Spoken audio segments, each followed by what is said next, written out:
Sorry ngeblank.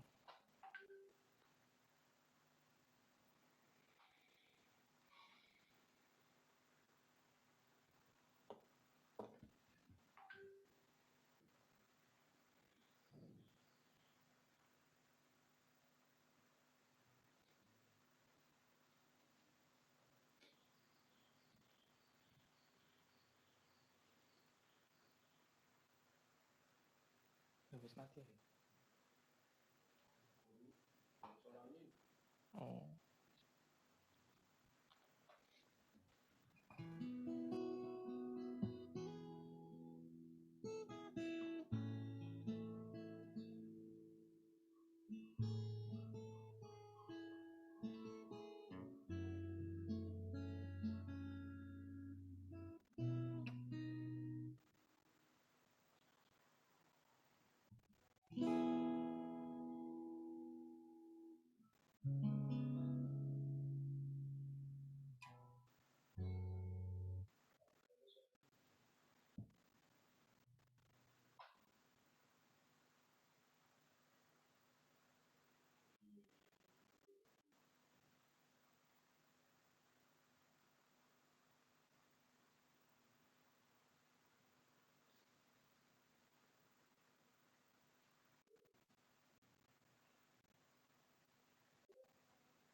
Cek mulai.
Mereka pahlawan yang gagah perkasa, Gibor Khail.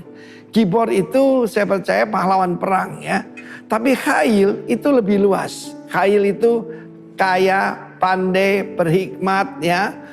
Ahli strategi dan karakternya luar biasa, punya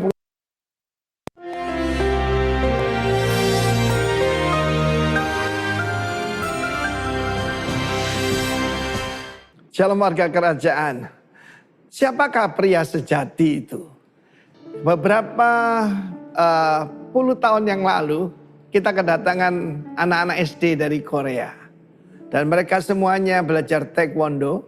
Nanti lulus SMA mereka harus masuk yaitu wajib militer. Nggak ada soft boys seperti yang ditampilkan oleh K-pop itu. Nggak ada ya. Dan mereka betul-betul meniru yaitu apa yang dilakukan oleh Israel seluruhnya, dan juga saya lihat negara-negara lain membina anak-anak remaja mereka anak-anak muda mereka, Singapura, wajib militer. Dan saya lihat apa yang ada di belakang kita. Mau nggak punya putra-putra yang hebat? Saya lanjutkan apa yang saya sampaikan tentang Obed-Edom. Dalam 1 Tawarikh 26 dijelaskan apa tugasnya. Dia adalah shomer. Shomer itu porter, penjaga pintu. Tapi terjemahan lain juga berkata dia yang membersihkan, ya, janitor, cleaning service. Tetapi ayat 4 mengatakan kepada Obed-Edom lahir putra-putra. Sayang bahasa Indonesia anak-anak ya. Saya sudah berulang kali sampaikan kepada LAI untuk diganti putra ya, jangan anak gitu ya, jangan keliru ya. Dan firman Allah mengatakan sebab dia diberkati oleh Tuhan ya. Firman Allah mengatakan ayat yang kelima, for God blessed him. Apa ukuran seseorang itu? Ternyata bukan berapa banyak toko, berapa besarnya pelayanannya, pabriknya, tapi putra-putranya. 8 orang semuanya gagah perkasa dan dijelaskan for God bless him. Kita mesti merubah yaitu apa kriteria daripada sukses seorang pria. Saya sebagai bapak rohani, saya menilai putra-putra rohani saya dari cucu-cucu yang mereka hasilkan, ya. Bukan, dan seringkali kita dengar, oh mesti ada satu yang ngaco, harus ada satu yang rusak. Nggak ada itu. Semuanya dikatakan hebat. Bukan cuma itu. Generasi berikutnya. Putra-putra daripada Semaya, putra sulung mereka disebutkan. Mereka adalah orang-orang yang gagah perkasa. Ayat ke-6, mereka itu menjadi pemimpin. Ya toh? They rule over the house. Ya, memegang pemerintahan. Oh haleluya. Bukan cuma memegang pemerintahan, mereka pahlawan yang gagah perkasa. Gibor Khail. Gibor itu saya percaya pahlawan perang ya. Tapi Khail itu lebih luas. Khail itu kaya, pandai, berhikmat ya. Ahli strategi dan karakternya luar biasa. Punya penguasaan diri yang hebat, itu Gibor Khail. Bayangkan ini putra pada Obed-Edom. Nah kalau kita baca ayat selanjutnya, maka mereka adalah orang-orang yang luar biasa gagah perkasa ya. Ayat ke-8, mereka sekalian keturunan satu orang. Seorang doorkeeper, seorang janitor ya. Jadi pelayanan saudara dan saya tidak menentukan. Ukurannya tidak menentukan, yang menentukan kalau kita dipanggil Tuhan, putra-putra yang kita tinggalkan ada 68 orang. Ayat ke-8 dalam bahasa Inggris dikatakan able man for strength, for service. Wow. Orang yang cakap, orang yang mampu, orang yang hebat. Ada 68 orang. Saya ingin menjadikan Obed-Edom ini sebagai contoh teladan. Karena banyak orang mengira mereka korbankan keluarga mereka, termasuk hamba-hamba Tuhan, dan tidak membangun putra-putra mereka. Mereka frustrasi, ikut Tuhan, raising many sons into glory, into able men, strong men, in Jesus name. Haleluya, amin. Shalom semua teman-teman, dimanapun kalian berada. Ya, bersukacita sekali kita bisa kumpul lagi bersama di tempat ini, meskipun lewat media online. Tapi saya percaya bahwa ibadah kita yang sejati itu adalah kehidupan kita. So, apapun modelnya, kita mau ibadah lewat online atau kita ibadah onsite, kita ketemu, fasilitasnya apapun itu tidak menentukan penyembahan kita sama Tuhan. Karena penyembahan kita sama Tuhan itu dibangun karena kekaguman kita akan Tuhan. Amin. Yuk kita mau mengucap syukur saat ini bahwa apapun yang terjadi itu gak bisa memisahkan kita dengan Tuhan. Karena Allah kita punya satu nama. Di dalam nama Yesus, yaitu Immanuel, Allah yang selalu beserta dengan kita, kemanapun kita pergi, apapun yang terjadi dalam kehidupan kita. Ya Allah yang setia, ya Allah Immanuel, ada bersama dengan kita. So, mari kita membawa hati kita, membuka hati kita saat ini. Teman-teman mau mengangkat tangan, teman-teman mau menyanyi, teman-teman mau menari. Kalau di gereja mungkin teman-teman malu ya. Sekarang di rumah gak ada alasan untuk kalian gak bisa berekspresi dong. Amin. Ekspresikan sembah kita, kekaguman kita sama Tuhan saat ini. Terima kasih Tuhan Yesus. Kau Allah Immanuel Tuhan. Kau penolong kami, Kau penopang kami Tuhan. Kau Allah yang selalu menyertai kami. Kau Allah yang setia Tuhan.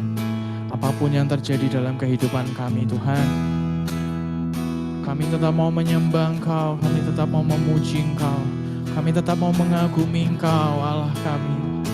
Karena segala perbuatan dahsyat-Mu Tuhan dalam hidup kami. Thank you Lord. Terima kasih Tuhan Yesus. Terima kasih Bapa. Terima kasih Tuhan.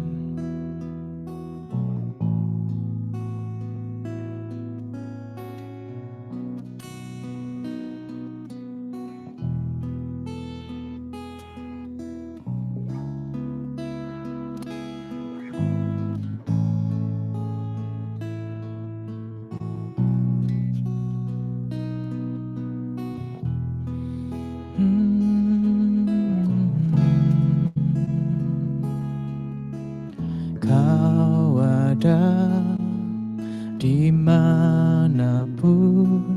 ku ada,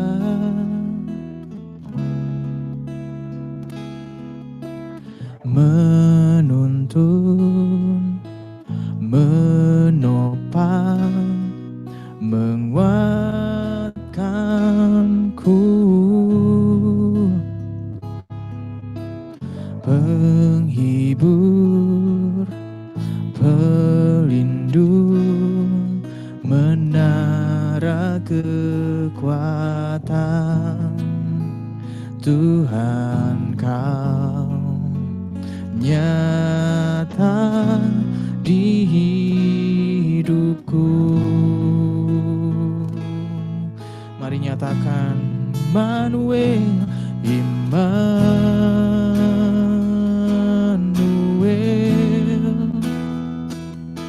Immanuel.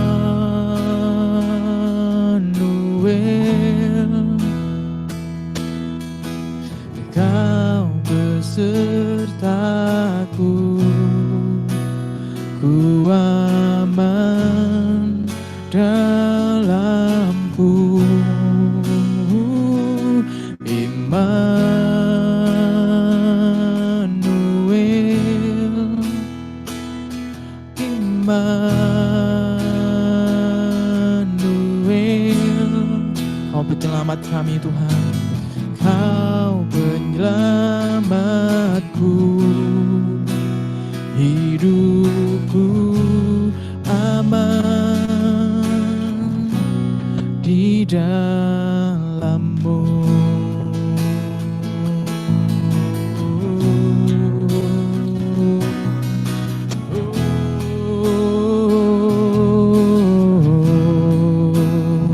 Ku aman di dalam-Mu Tuhan Yesus.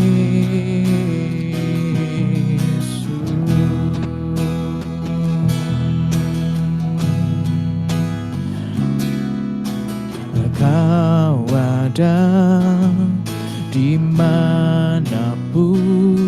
ku ada,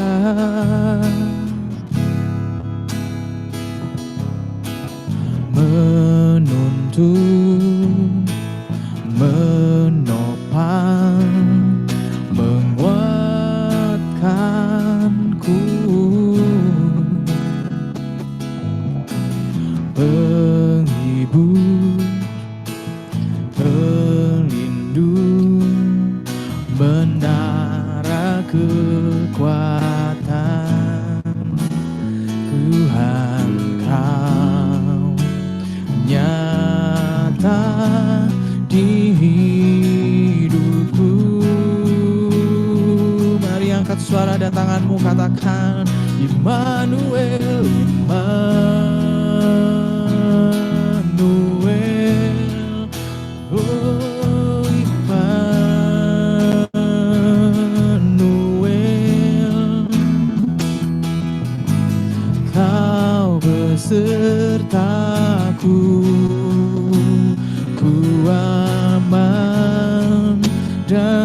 dalam-Mu, Immanuel, Immanuel,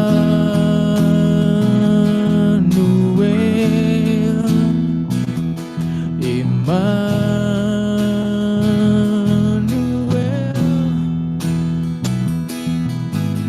Kau penyelamatku,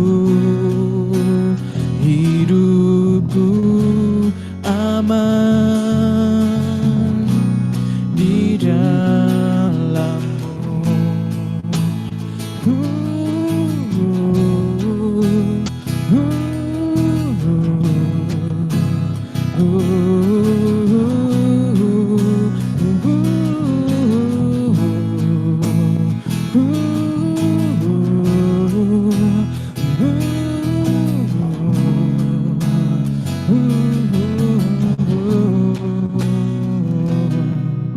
Tempatku berharap,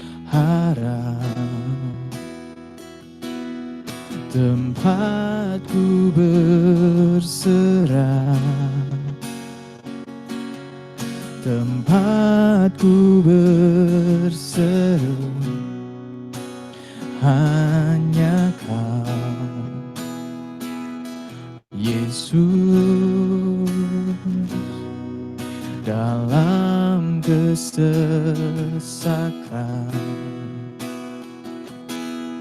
Kau beri kelegaan, amin. Kau beri penghiburan dan kekuatan. Katakan, Kaulah Tuhan, Kaulah Tuhan, tempatku berseru, tempatku berserah. Kaulah harapan, Kaulah Bapa yang paling mengerti segala yang terjadi, takkan melebihi. Kaulah Tuhan, tempatku berseru, tempatku berserah. Kaulah harapan, Kaulah Bapa yang paling mengerti segala yang terjadi, takkan melebihi kekuatanku.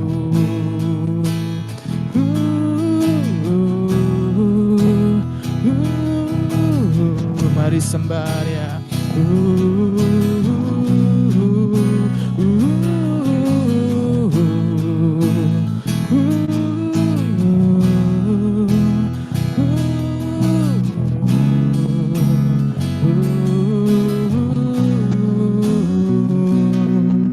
Tempatku berharap,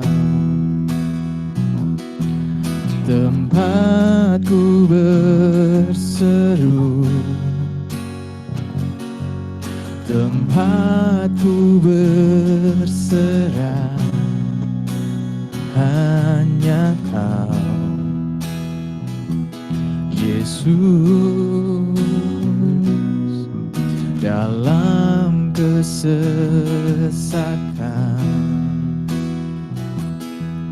Kau beri kelegaan,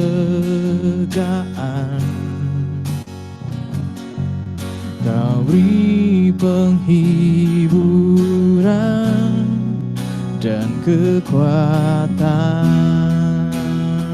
Mari sama-sama katakan, Kaulah Tuhan, Kaulah Tuhan, tempatku berseru, tempatku berserah. Kaulah harapan, Kaulah Bapa yang paling mengerti segala yang terjadi, takkan melebihi. Kaulah Tuhan, tempatku berseru, tempatku berserah. Kaulah harapan,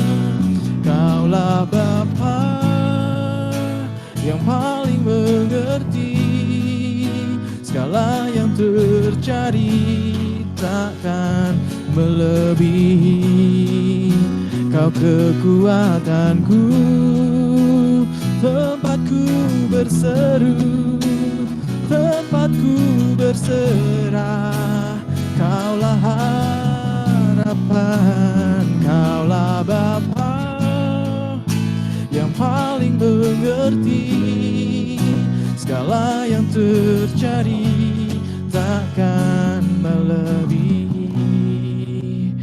Kaulah Tuhan, tempatku berseru, tempatku berserah. Kaulah harapan, kaulah Bapa yang paling mengerti segala yang terjadi, takkan melebihi kekuatanku.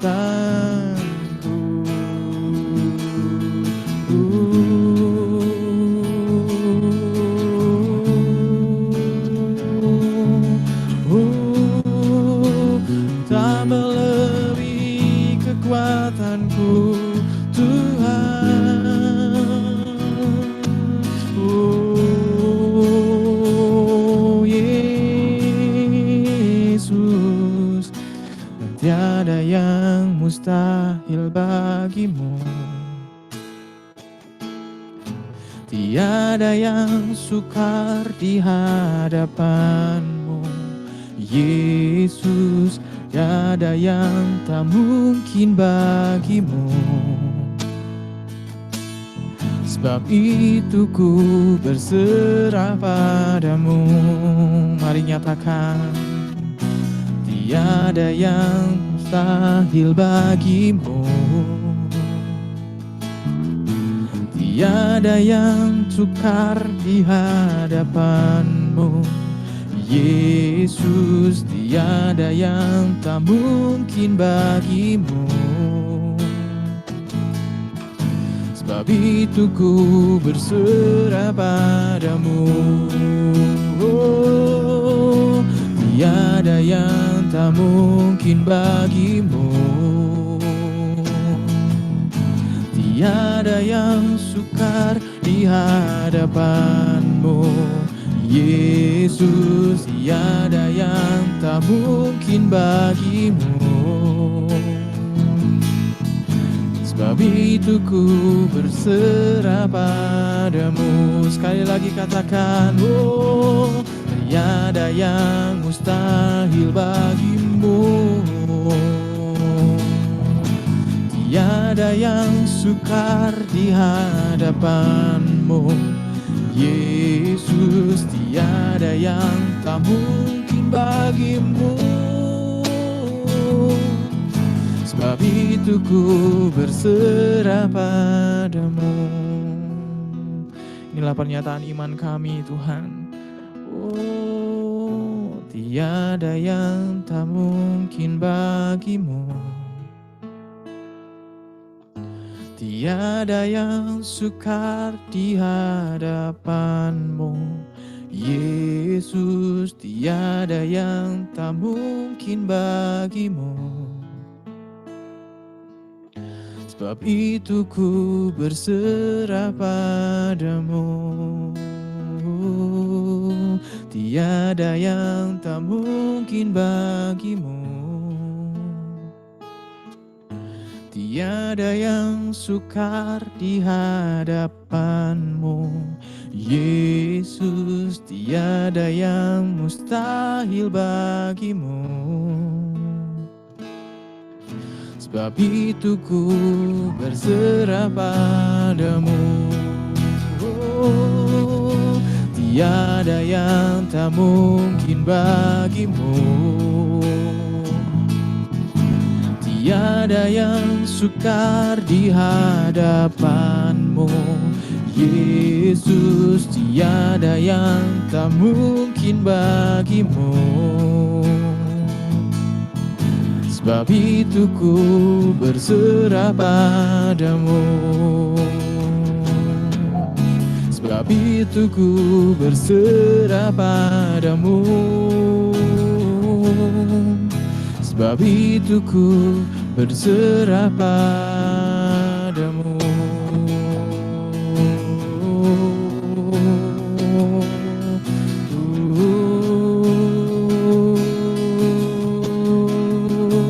Tiada yang tak mungkin, tiada yang mustahil, tiada yang sukar di hadapanmu, Yesus. Tiada yang tak mungkin, tiada yang mustahil, tiada yang tak mungkin, Tuhan, di hadapanmu.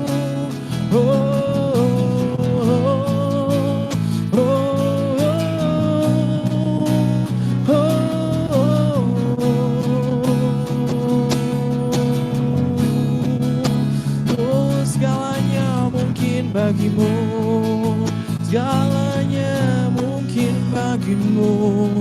Ku percaya penuh hanya nama Yesus.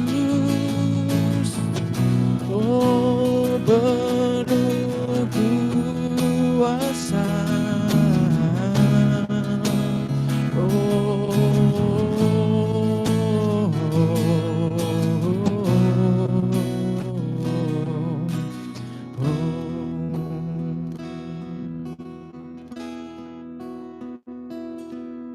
Apapun yang terjadi Tuhan, biarlah iman kami tetap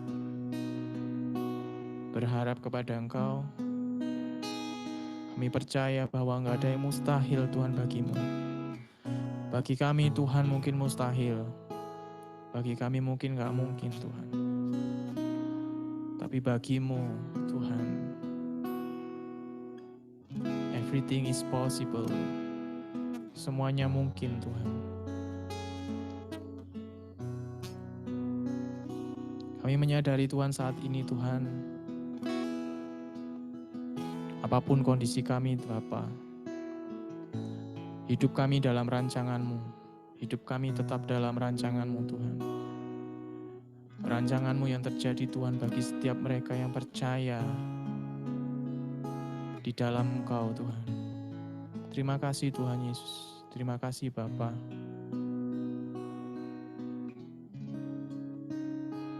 Kami mengingat Tuhan,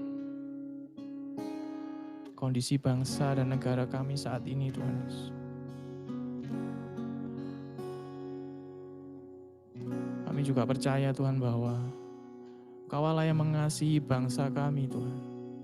Kau Allah yang berkuasa atas bangsa kami ini Tuhan Yesus.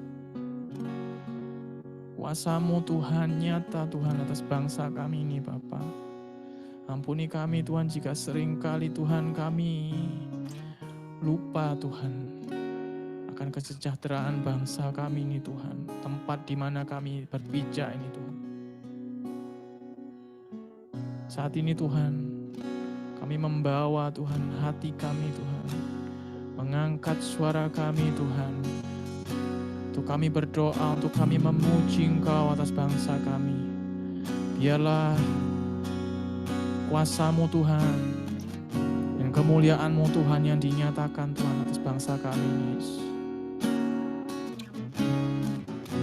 Kami mengucap syukur atas bangsa kami. Dan kami berdoa.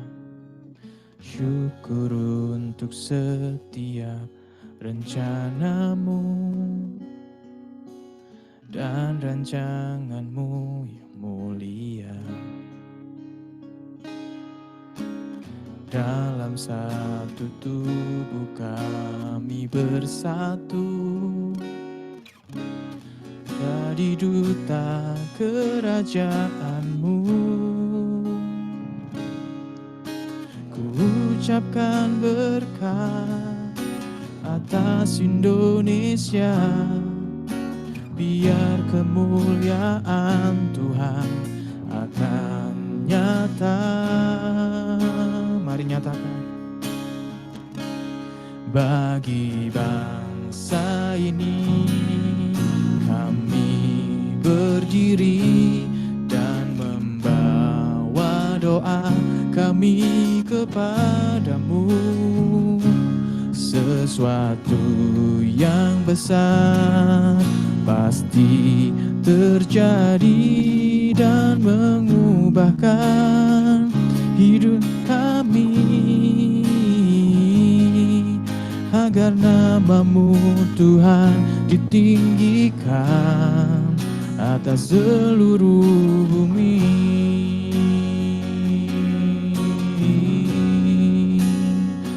Atas seluruh bumi dan bangsa kami Indonesia. Kami rindu melihat Indonesia pulih dari semua problema, hidup dalam jalan kebenaran-Mu, pancarkan terang kemuliaan-Mu. Kami ucapkan berkat atas Indonesia, biar kemuliaan Tuhan akan nyata.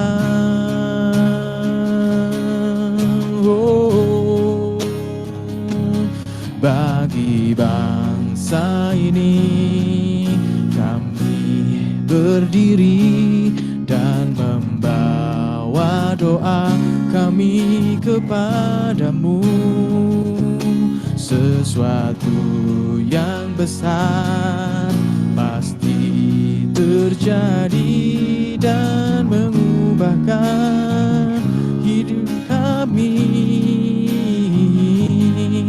agar nama-Mu Tuhan ditinggikan atas seluruh bumi.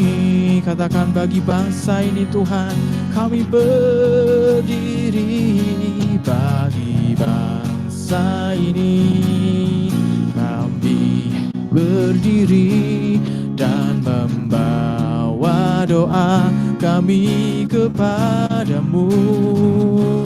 Sesuatu yang besar, amin, terjadi dan mengubahkan negeri kami, agar nama-Mu Tuhan ditinggikan, agar nama-Mu Tuhan ditinggikan, agar nama-Mu Tuhan ditinggikan atas seluruh bumi.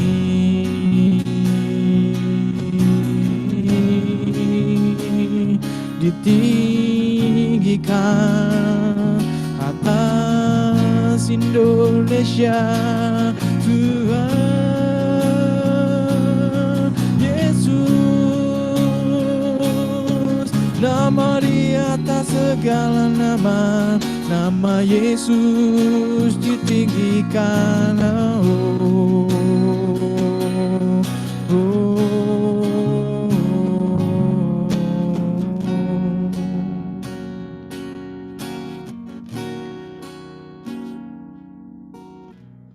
Mari kita berdoa untuk bangsa dan negara kita.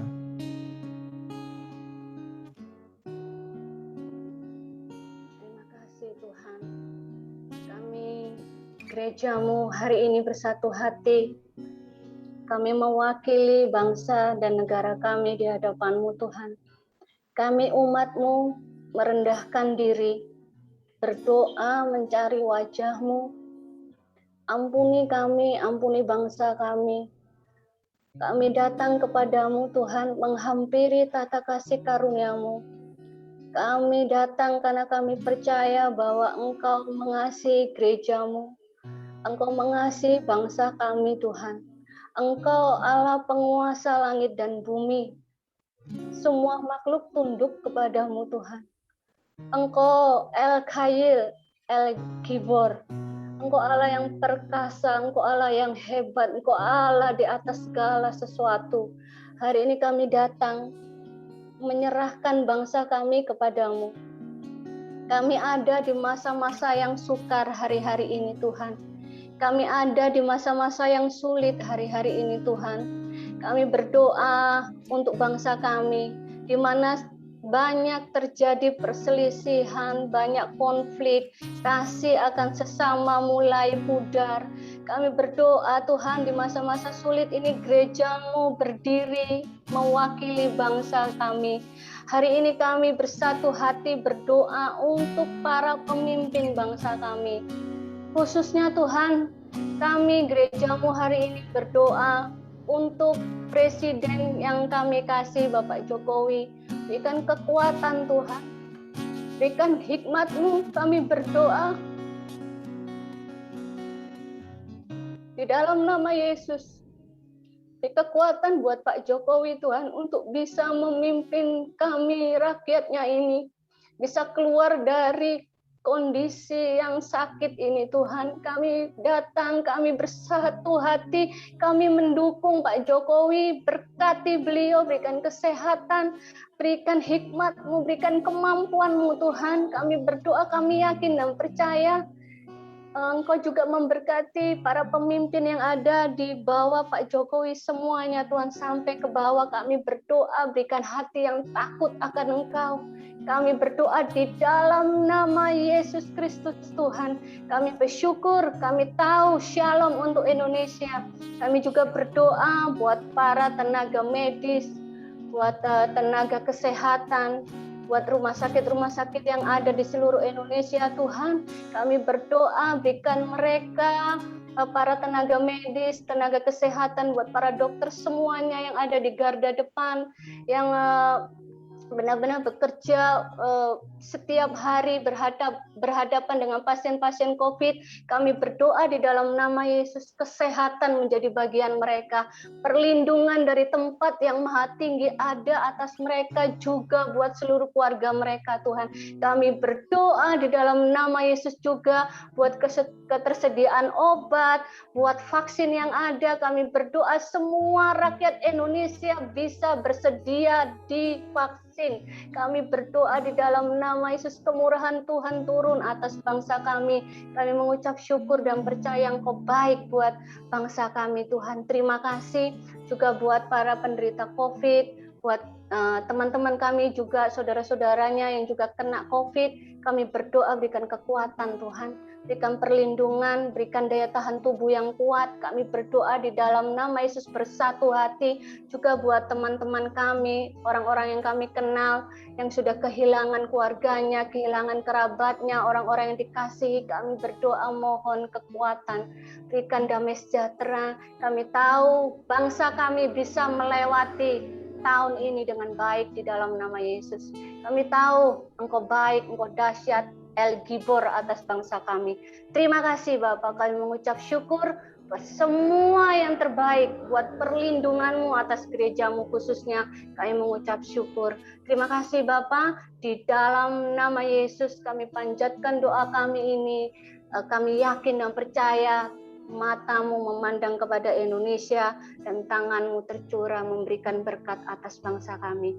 Terima kasih Bapa, di dalam nama Yesus. Sebentar jika kami akan mendengar firman-Mu, hamba-Mu menyampaikan firman. Kami tahu kami dibatasi oleh tempat, dibatasi oleh ruang, kami tidak bisa bertemu satu dengan yang lain, tapi kami percaya Roh Allah ada di tengah-tengah kami, ada bersama dengan kami, tinggal di dalam kami, dan hari ini kami akan bersukacita, kami akan sepakat, serius, bersungguh-sungguh beribadah kepadamu dalam takut dan hormat atas namamu.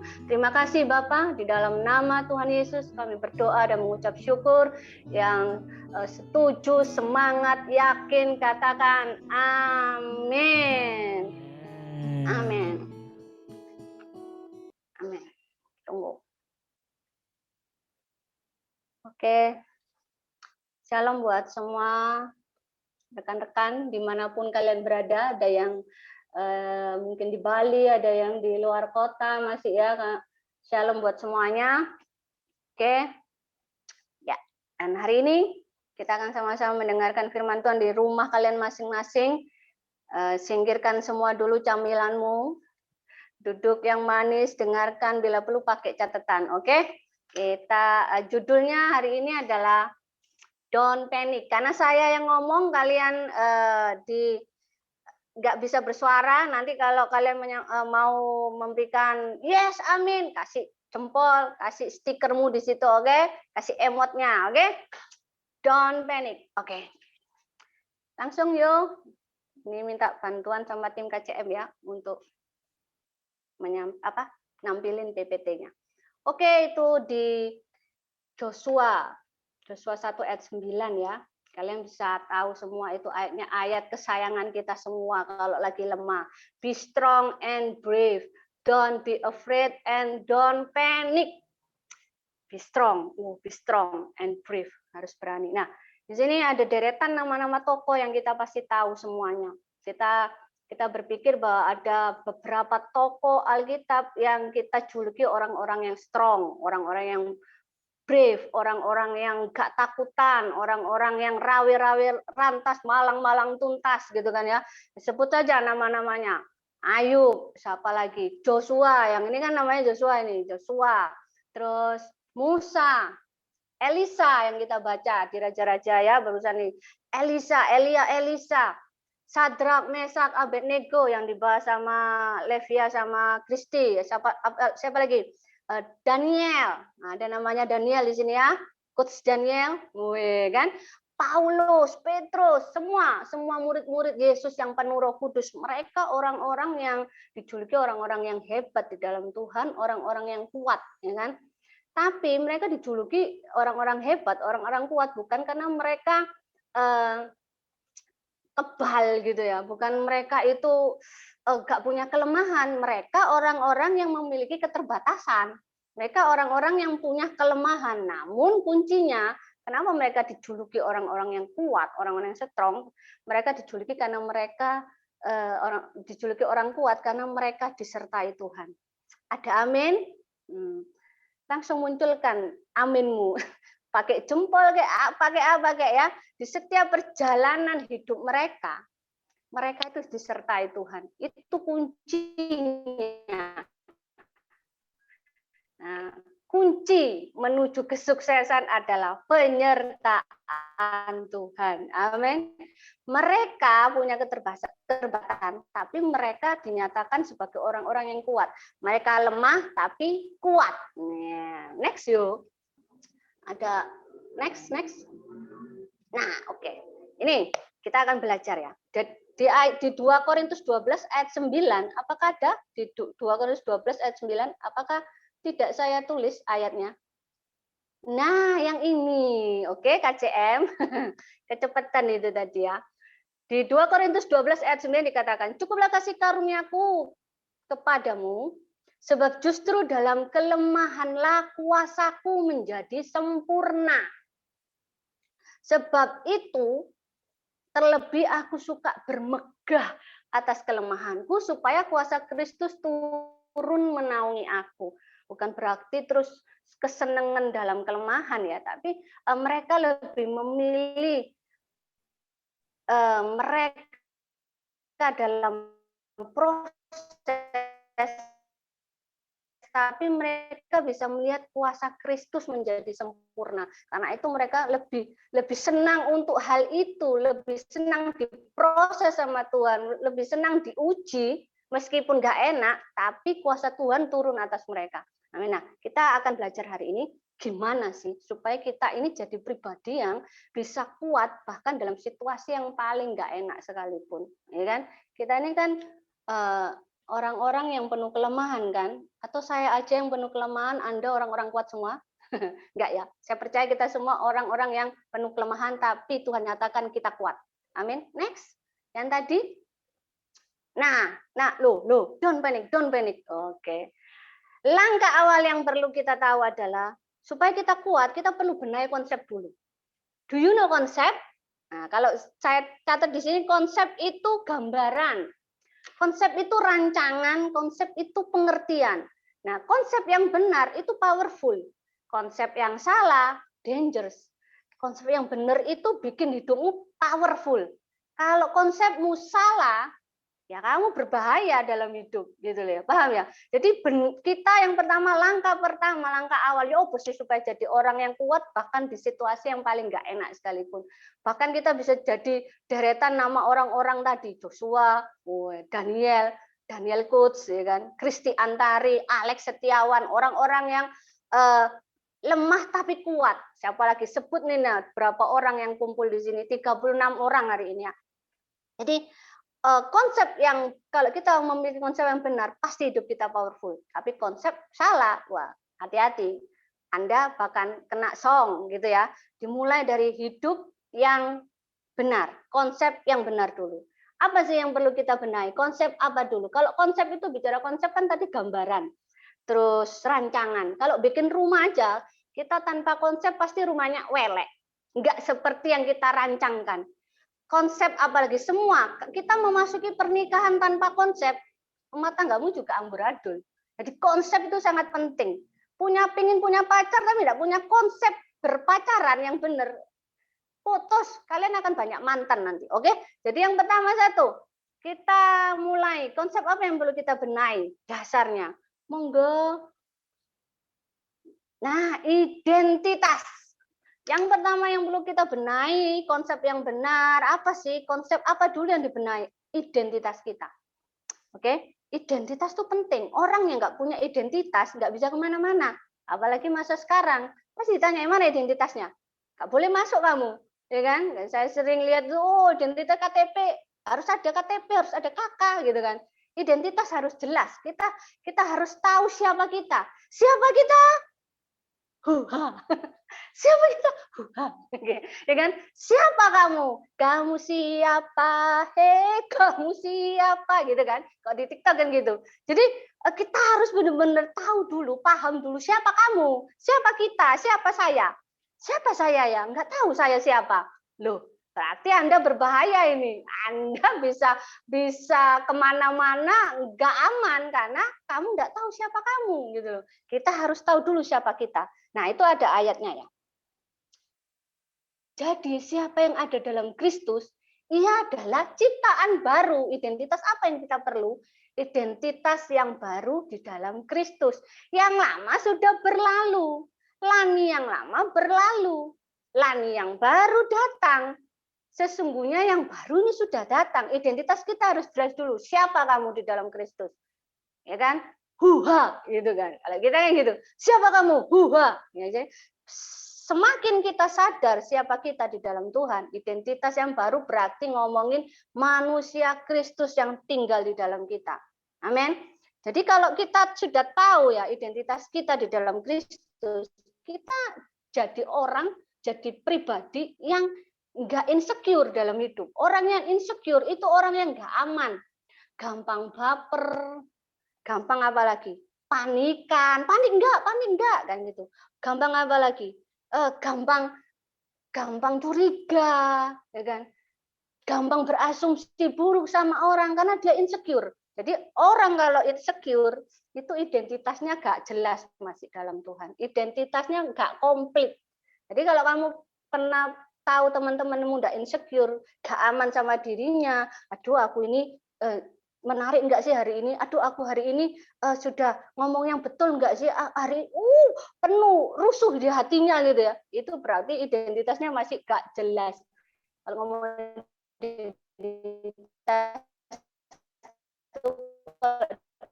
di encounter tuh gambar diri tuh, atau jadi orang yang mudah menyerah, suka menunda-nunda.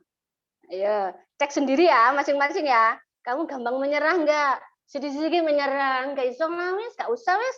Kasih aja lah kok Alek, kasih aja lah kok yuk. Enggak usah lah aku apalah aku ini remahan renggina, enggak usah lah aku disuruh-suruh gitu kan. No. Orang yang kuat identitas pasti menyelesaikan apa yang disuruh atau diperintahkan kepadanya. Oke, siap. Tak coba, tak lakukan yang terbaik. Itu orang yang identitasnya kuat. Tapi orang yang insecure, yang identitasnya enggak aman, enggak jelas, dia akan jadi pribadi yang unfinished. Oke? Nah, next.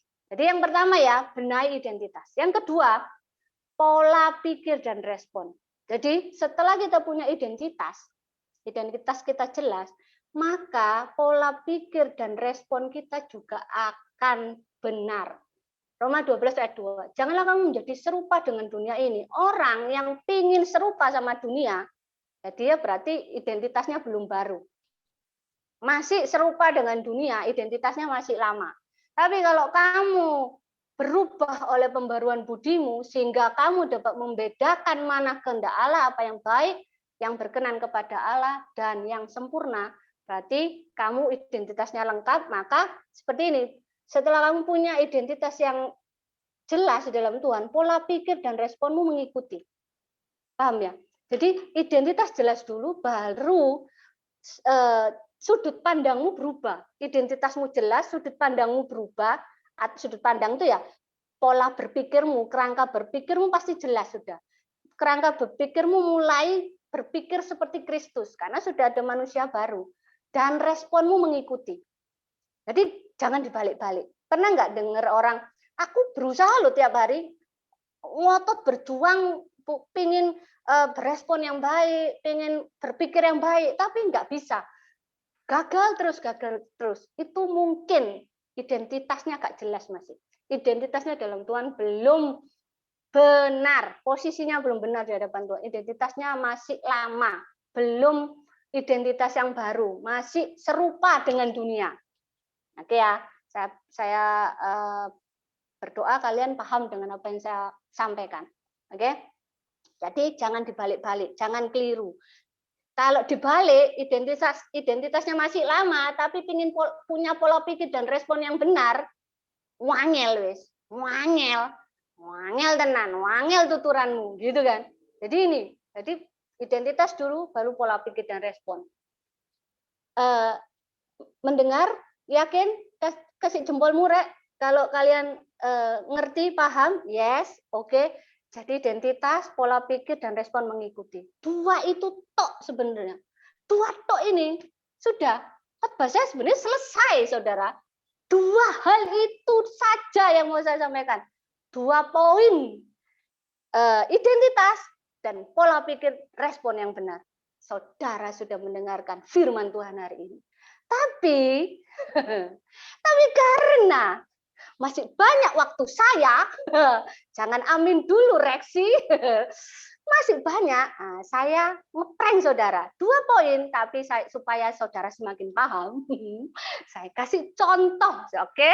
Saya kasih contoh orang yang hebat, orang muda kayak saya, orang muda kayak kalian, yang punya kelemahan banyak, tapi dikatakan sebagai orang yang hebat, orang yang kuat. Saya nggak lagi bahas Yesus lah. Kalau saya ngomong kasih contoh Yesus, pasti kalian, alah Yesus yo terang aja mak.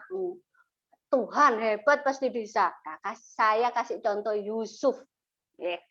Bukan Yesus, Yusuf. Oke? Yusuf sih. Coba di next dong. Nah, Yusuf.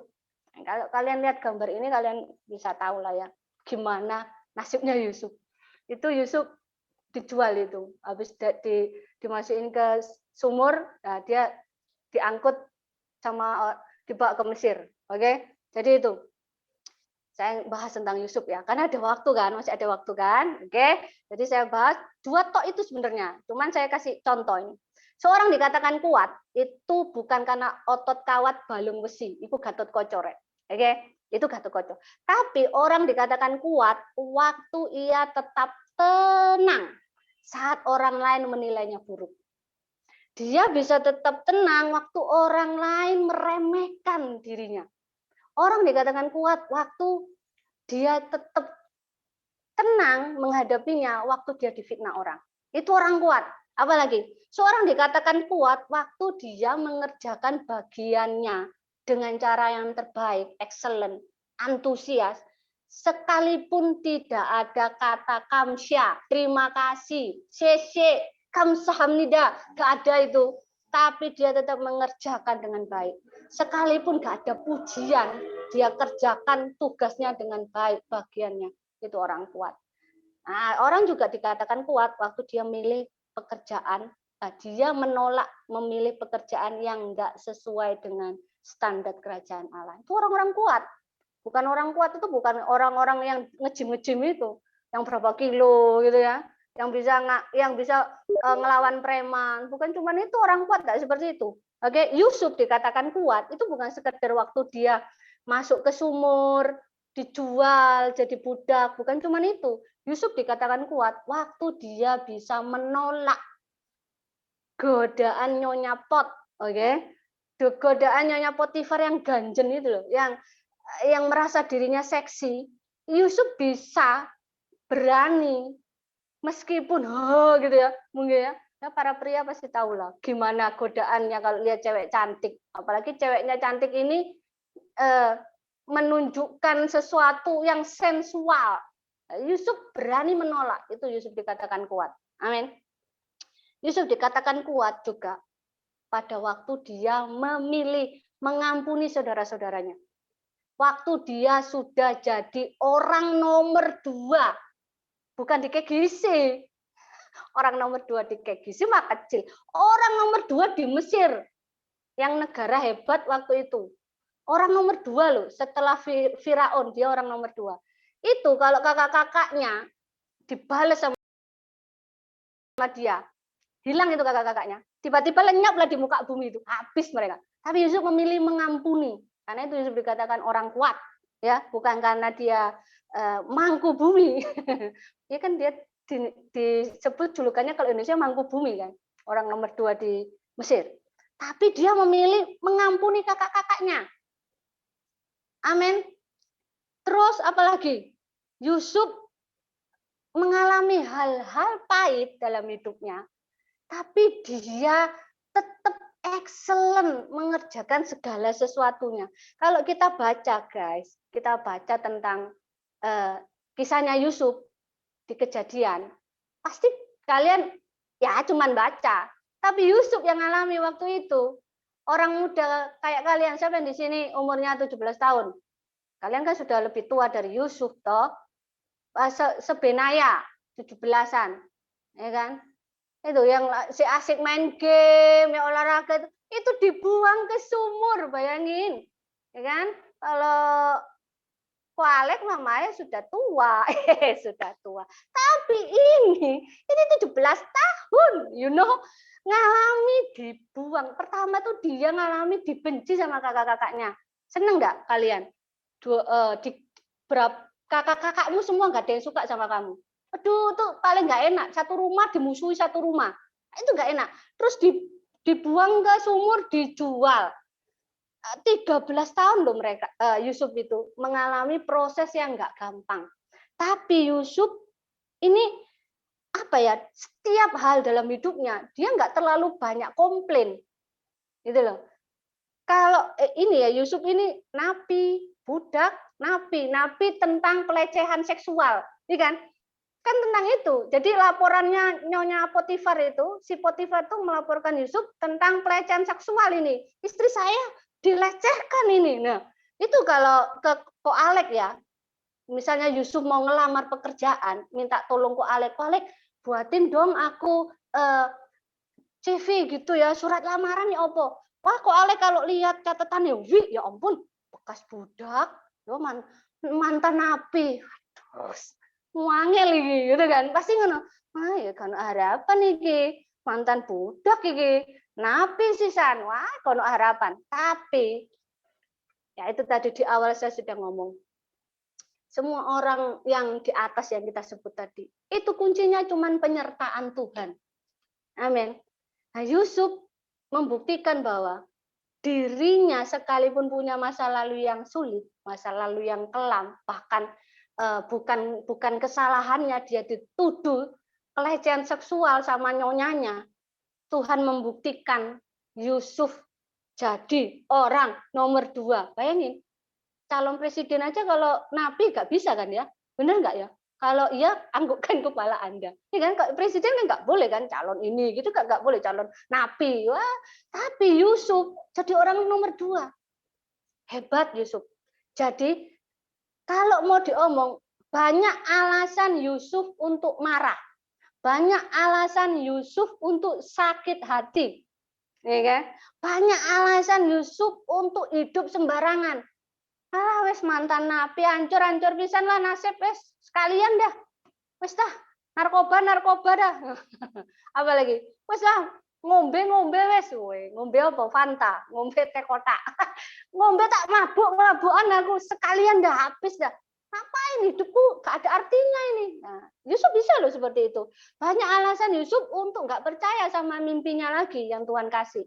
Alah, mimpiku lah, mimpi. Gak mungkin tuh. Oke, tapi Yusuf memilih berespon, punya pola pikir yang benar. Sekalipun di tahanan, dia jadi the best.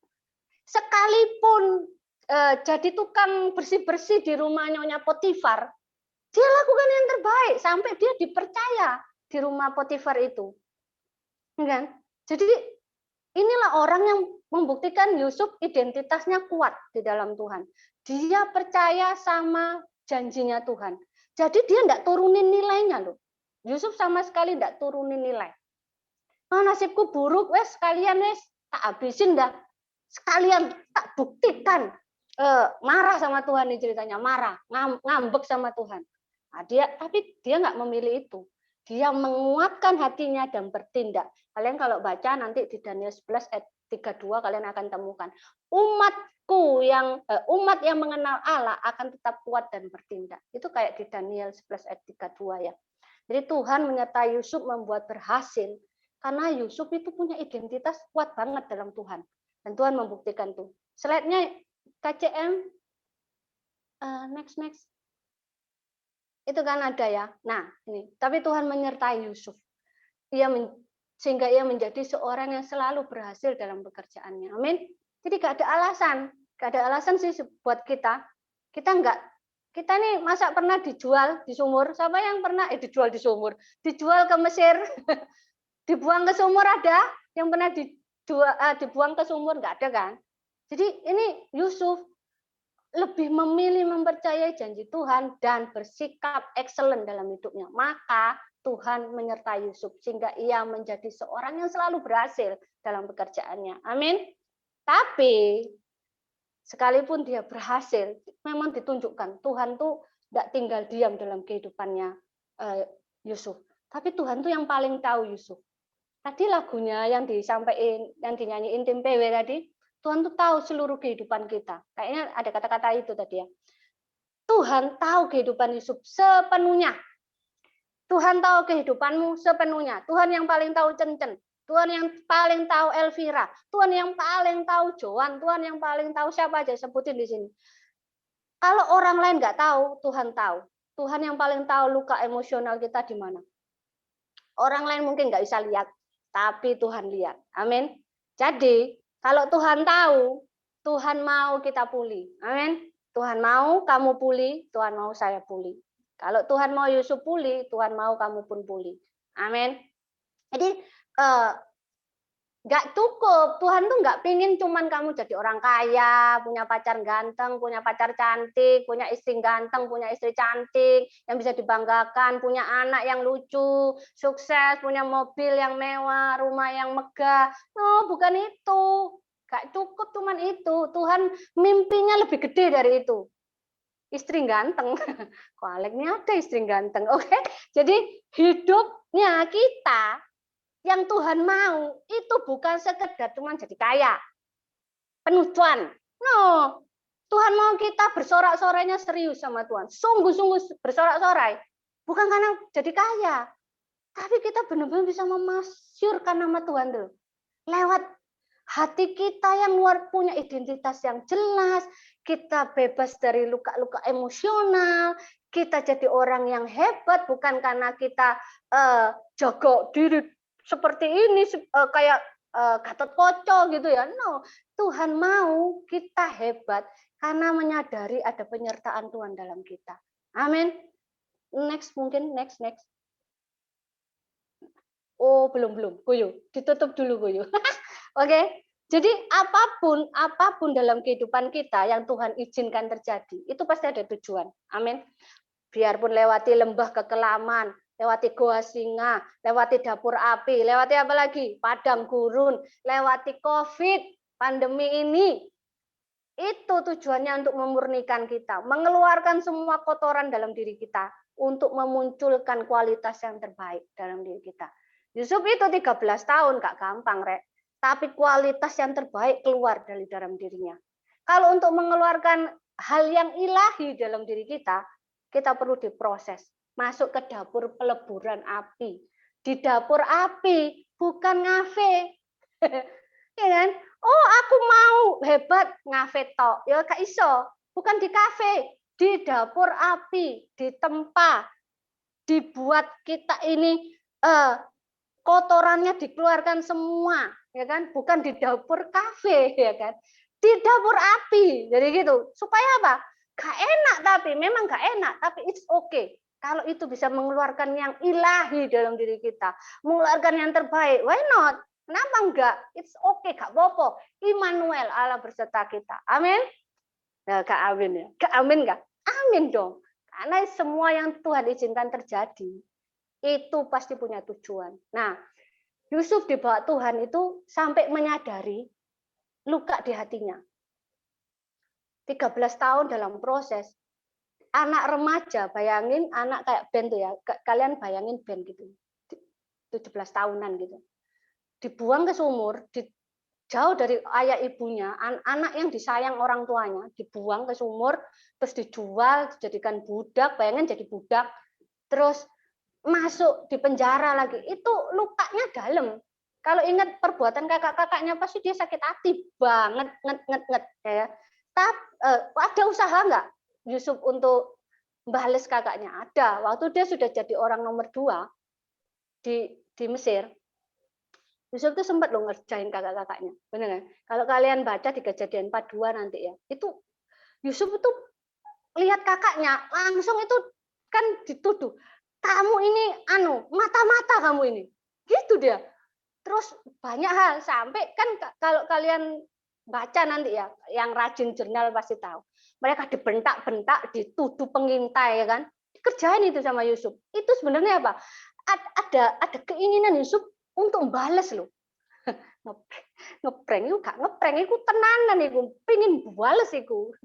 Ya jadi sampai kalau kalian tahu mereka ditahan 3 hari di penjara. Mungkin saya bayangin ya, Yusuf tuh ngomong ini, rasa nokon, aku pirang tahun nang penjara. Dirimu 3 tahun tak kasih incip-incip di penjara 3 hari. 3 hari kan, bukan 3 tahun. 3 hari kan masuk penjara. 3 hari mereka dimasukkan penjara. Simeon kakaknya dijadikan jaminan.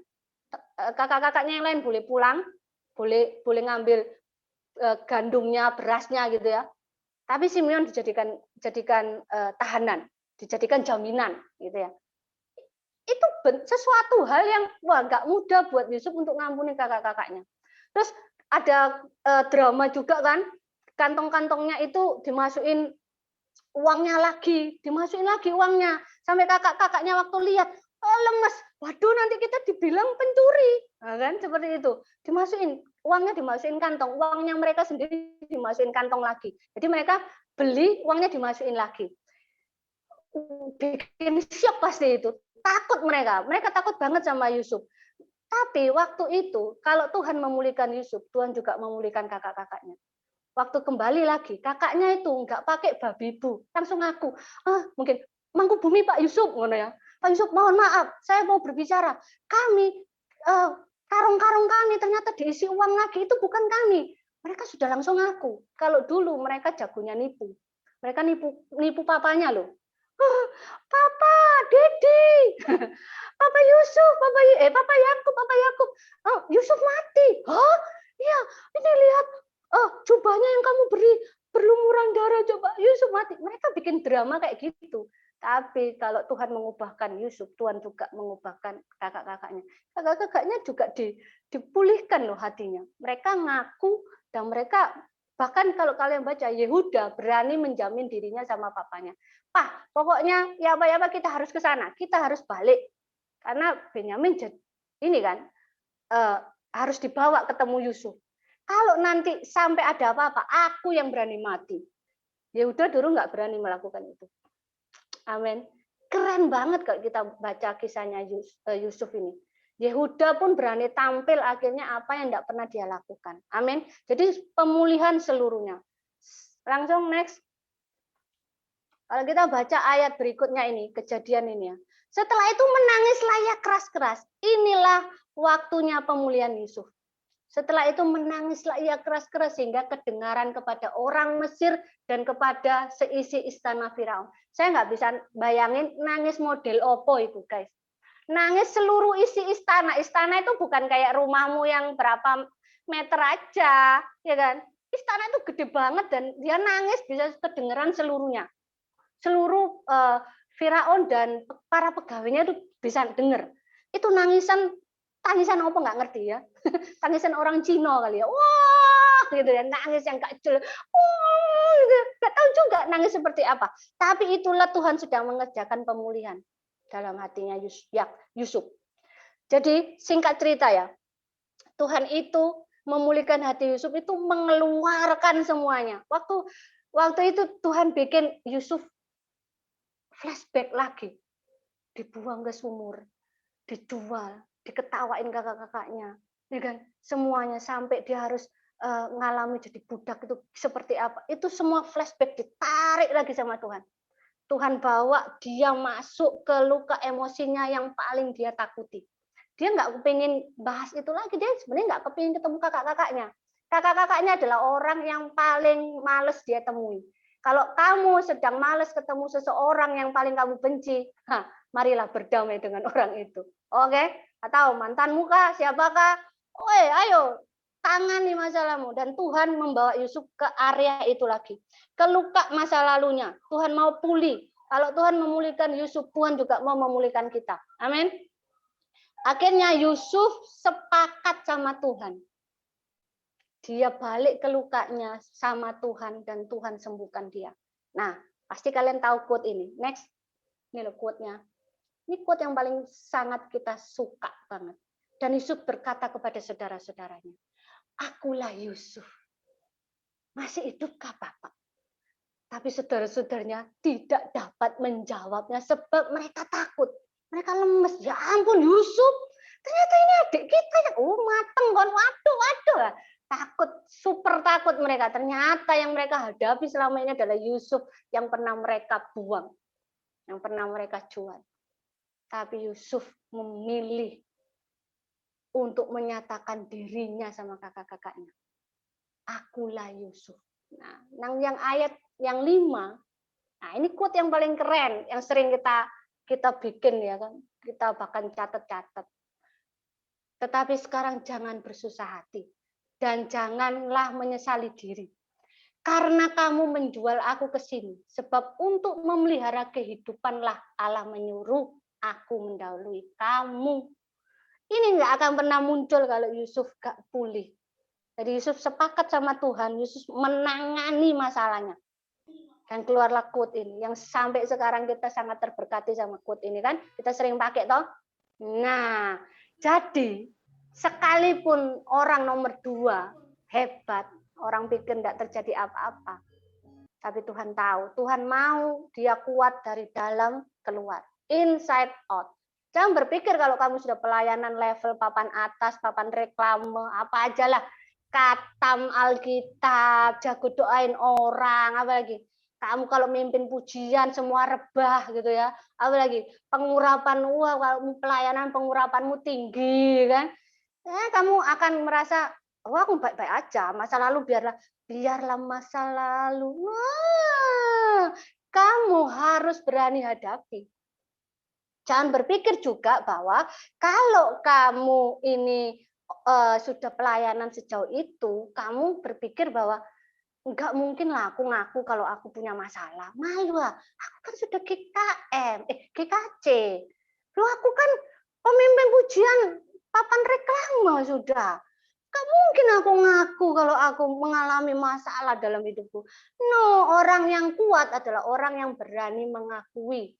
Ada hal yang perlu aku bereskan. Ada hal yang perlu aku tangani. Aku punya kelemahan ini. Tolong aku. Help me. Ya kan? Jangan malu. Kelemahan bukan untuk ditutupi. Catat ya guys. Kelemahan bukan untuk ditutupi. Kelemahan diketahui untuk ditangani. Amin. Kelemahan diketahui, sudah tahu nih. Jangan ditutupi lagi. Tangani. Ya. Jangan takut sadar, jangan takut terbuka, jangan takut untuk dipulihkan, jangan takut dan jangan malu. Amin. Jadi selama ini kalau kamu takut nanti mengecewakan GKM kurek. Apa kataku Lugi kalau aku ngaku? Apa kataku Alek kalau aku ngaku? No. Orang hebat, orang yang mau menangani masalahnya. Amin. Dan Tuhan pakai pandemi ini, masa-masa ini, untuk hal-hal seperti ini. Kita mau dipakai Tuhan kuat itu dari dalam dulu, baru keluar. Amin. Jadi kita mau kualitas dalam diri kita, ini benar-benar diperbarui dari dalam identitas kita supaya pola pikir dan respon kita benar. Jadi gini, jangan kendor imanmu. Amin. Masa-masa aduh aku kena COVID, mamaku kena COVID, apalagi orang tua aku kena COVID, tokoku sepi, orderan gak jalan, semua hal seperti itu. Jangan pernah kendorkan imanmu. Amin. Jangan kendor imanmu, jangan turunkan standar rohanimu, jangan absen ibadah, level up dong. Antusias sekalipun online. Amin. Hei manusia-manusia kuat. Manusia-manusia kuat. Itu kamu jiwa-jiwa yang kuat. Loh, nyanyi. Tinggal dikit masih nyanyi. Ya, jiwa-jiwa yang kuat itu kita. Amin. Orang-orang yang kuat itu kamu. Ya, jadi waktunya kamu kuat dari dalam keluar. Amin. Jangan ngomong, oh enak yang dulu. Aku dulu rajin ibadah, sekarang praise, online praise. No. Waktunya kamu malah meningkatkan standarmu. Amin. Waktunya kamu rajin. Waktunya lagi journaling. Waktunya kreatif. Ayo, teriak-teriak ini aku. Waktunya bangkit. Amin. Bukan standar motor. Standar kualitas hidup. Amin. Gak seru, gak seru, Ma, online. Online gak online, bangkitkan semangatmu. Amin. Manusia-manusia kuat, bangun. Woi, bangun. Ya kan? Hei kamu, gagang pintu. Salah. Hei kamu, mangkok mie, bangun. Enggak gitu kan? Hei kamu, pahlawan yang gagah perkasa. Bukan, hei kamu, gantungan kunci. No, hei kamu, pahlawan gagah perkasa. Bangun. Bangkit, hei kamu, imamat yang rajani. Bangsa yang kudus, umat kepunyaan Allah. Sekalipun situasi nggak menentu, sekalipun pandemi, aku kuat dari dalam keluar. Waktunya aku menangani apa yang belum bisa aku tangani. Amin. Jadi manusia-manusia kuat, waktunya stop mengasihani diri sendiri. Waktunya bangkit, jangan tenggelam sama duniamu. Itu pesan saya terakhir. Jangan sibuk sama dirimu sendiri. Waktunya perhatikan, berdoa buat bangsamu, berdoa buat tetanggamu, berdoa buat teman-temanmu. Waktunya bangkitkan dalam dirimu. Apa yang aku bisa berbuat? Jangan cuma main game, jangan cuma asal ibadah, makan dengan segenap hati. Sekalipun kamu online, kita online. Amin. Tidak ada yang bisa membatasi kita sama Tuhan. Itu guys, jadi orang yang kuat itu adalah orang yang menangani kelemahannya. Orang yang lemah tapi kuat. Orang yang mau mengkalibrasi hatinya setiap hari sama Tuhan. Apa yang harus aku lakukan hari ini? Kalau aku baper, ngapain aku baper? Waktunya aku, apa kata firman Tuhan? Kalibrasi hatimu setiap hari. Setiap hari. Kalau kamu lagi bermasalah sama orang-orang sekelilingmu, kalibrasi hatimu sama firman Tuhan. Apa yang harus aku lakukan? Amin. Jadi kiranya firman Tuhan ini masuk sampai ke kedalaman hatimu. Memenuhi hatimu, pikiranmu diubahkan, supaya kita sama-sama bertumbuh di masa pandemi ini. Amin. Nah, saya serahkan kepada tim PW sama Kudif ya untuk berdoa. Amin. Tuhan memberkati. Kalau amin, yes, kasih jempolmu dong. Yes. Yes. Jempol. Thank you guys. Doa berkat, Ko Div langsung. Ya. Ayo kita renungkan firman Tuhan sekali lagi sebelum kita doa berkat. Oh, haleluya. Mengucap syukur Tuhan. Kami tahu Tuhan Yesus, Engkau adalah Yusuf yang terbesar. Engkau adalah gambaran dari Yusuf itu sendiri. Engkau datang kepada kami, tapi justru kami menolak Engkau. Kami menghina Engkau, kami tidak percaya kepadamu. Tetapi Engkau hidup di muka bumi ini, Engkau dicobai tapi Engkau tidak berbuat dosa. Engkau murni, Engkau tidak berbuat dosa. Sama seperti Yusuf, Yusuf mengarahkan hidupnya kepada misi yang Tuhan sudah berikan kepadanya. Kalau engkau mereka-rekakan yang jahat, tetapi Tuhan mereka-rekakan yang baik. Hanya demi untuk menyelamatkan satu bangsa. Dan Yesus datang untuk menyelesaikan pekerjaan Bapa di surga. Dan menuntaskannya. Dan akhirnya dia memang benar-benar menuntaskannya. Untuk satu maksud. Untuk keselamatan umat manusia. Yaitu saudara-saudara. Dan kekuatan kita dalam mengalami proses sudah ditanggung oleh Tuhan Yesus. Apapun proses itu sudah Tuhan Yesus alami. Dikhianati, dibenci, bahkan puncaknya dia dibunuh. Semua proses sudah dilewati oleh Tuhan Yesus. Kalau kita mengalami proses, itu tidak akan melebihi kemampuan. Karena Tuhan Yesus sudah melakukan. Bahkan kata Tuhan Yesus, seorang murid tidak akan melebihi gurunya. Dan gurunya sudah memberikan teladan. Justru dalam kelemahan kita akan semakin sadar bahwa kita membutuhkan Tuhan Yesus. Kami mengucap syukur Tuhan Yesus. Kami berdoa setiap kami mempunyai pikiran dan perasaan seperti yang terdapat juga dalam Kristus. Bahwa untuk maksud inilah, sama seperti Yusuf, akan sama seperti untuk maksud inilah aku ada. Untuk waktu-waktu seperti inilah, untuk zaman seperti inilah, untuk generasi seperti inilah, aku lahir. Zaman Yusuf sudah berlalu, zaman Elia, Joshua, Elisa sudah berlalu, zamannya Musa sudah berlalu. Dan sekarang ini zamannya kita, sebut nama Tuhan. Dan untuk waktu seperti inilah rencanamu digenapi lewat kehidupan kami. Kalau iblis mereka-rekakan yang jahat, tetapi Tuhanku, dia bergaulan, dia mereka-rekakan yang baik. Dengan maksud bahwa pada waktu ini, kehidupan kami membawa keselamatan bagi banyak orang. Membawa penghiburan bagi banyak orang. Sehingga banyak orang mengenal nama Yesus. Mengenal keselamatan. Untuk itulah aku ada. Ketika aku mengalami percobaan, proses, aku ingat mengarahkan hatiku kepada misi itu. Untuk waktu itulah aku ada. Pandemi ini diadakan. Ya, memang benar. Kami untuk waktu inilah namamu harus dikenal. Harapan kami di dalam Tuhan Yesus Kristus harus dinyatakan. Terima kasih, kami mengucap syukur Tuhan. Kami mengucap syukur. Dan akhirnya jemaat Tuhan, angkat tanganmu dan terimalah berkat-Nya. Rencana Tuhan digenapi dalam kehidupan. Dan memang Tuhan sudah melaksanakannya 2000 tahun yang lalu dengan sama. Engkau diangkat menjadi kepala dan menjadi ekor. Menjadi berkat bagi banyak manusia. Karena berkat yang terbaik, berkat yang luar biasa, yang sudah Tuhan Yesus lakukan di kayu salib, sudah ada di dalamnya.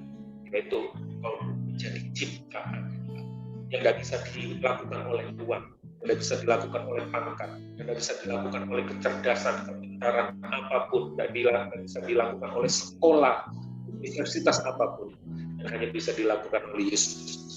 Engkau dijadikan ciptaan. Lewat ciptaan inilah, lewat Roh Kudus inilah nanti engkau akan menjadi serupa seperti Yesus. Dan semuanya sedang mengarah ke sana. Ya, diberkati engkau dan setiap orang yang mengenal engkau melihat Kristus ada di dalam nama Tuhan Yesus. Apa saja yang diperbuat oleh perbuatan tanganmu dibuat berhasil dengan tujuan yang tepat, dengan tujuan yang sama, yaitu supaya nama Tuhan dipermuliakan di dalam nama Yesus. Apapun profesimu, apapun panggilan, apapun pekerjaan, Tuhan tidak melihat hal-hal yang tinggi, tapi apa saja yang kau kerjakan dengan kesungguhan hati, dengan kasih karunia daripada Tuhan, maka engkau akan melihat bahwa Tuhan benar-benar akan menuntun hidup step by step, dan Tuhan akan menyatakan kemuliaannya di dalam nama Tuhan Yesus, dalam nama Bapa, Tuhan Yesus dan Roh Kudus. Nanti yang sedang diberkati gereja Tuhan. Terima kasih, dan kami percaya kami terima berkat Tuhan ini hanya di dalam nama Tuhan Yesus. Yang percaya bersama-sama katakan amin. Yeay.